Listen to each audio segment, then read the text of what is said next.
There's a cult hotel in New York. There's a room 1408 that never opened. This room has been open since 1912. There were 56 deaths, jumping off a building, drugging himself, hanging himself. Nobody knows what happened in the house. To prevent more tragedies, the hotel closed the room. But there happened to be a writer who wrote ghost stories. She's been to haunted houses all over the country, never seen a ghost. He never believed in evil. As soon as I heard of this room, immediately came to this hotel, asked to check in. The hotel front desk did not agree. Instead, he quietly called the hotel manager. The man smiled broadly and said, "We intend to upgrade you to the presidential suite." The writer says, "I'll take 140. The manager invited him into the office for a chat, and put away the smile, ask him seriously, "Don't ever live in this room." The writer does not compromise. The manager took out a thick notebook. The writer opened it and looked. The first page is the first victim. He died in 1912, the first week of the hotel's opening. Singing in the bathtub. The writer went on, every page is a different story. The manager said, "No one can go through it for an hour." The writer became more interested. "Say you must live." And he said he wouldn't give it to me. "I'm going to sue you." The manager of the hotel had to promise that he would send the writer up and sit down. Asked if the room was dirty, "Please answer that we do a little cleaning every month. Usually 3 people can't go for more than 10 minutes, be sure to open the door." But even so, a few years ago there was a woman who locked herself in the bathroom. When they called him out, his eyes were gone. On the 14th floor, the manager warned the writer one last time not to go in.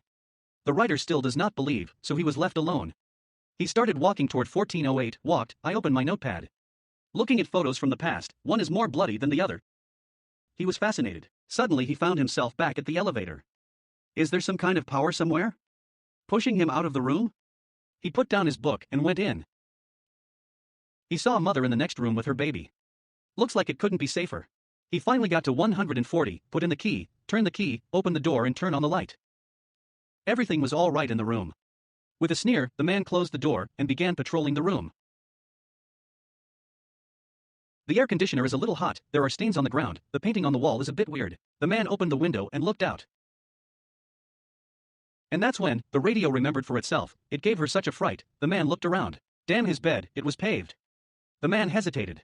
I think there should be someone in the room, so he looked everywhere, but nobody was anywhere. And then, he noticed that the toilet paper in the bathroom had been awakened. Men get hotter and hotter, and found out that the air conditioner was broken, so he picked up the phone from his room and called the front desk. Tell them to call a maintenance man on the head, they agreed. Now the man got a little flustered, he turned off the light. Looking around the room with an ultraviolet lamp, there was literally blood everywhere. Turn on the lights, she found that the picture on the wall was crooked, he had just locked the door. There was a knock at the door. It turned out to be the maintenance guy. The man opened the door, the maintenance man refused to enter. He said, "After I show you how to fix a man," at his command, "fix your own air conditioner." Then he turned around and the repairman had disappeared. Let the door be shut. Suddenly I couldn't hear. He opened the window, leaning out, there really wasn't a sound. Just call him. On the way back, the window snapped shut.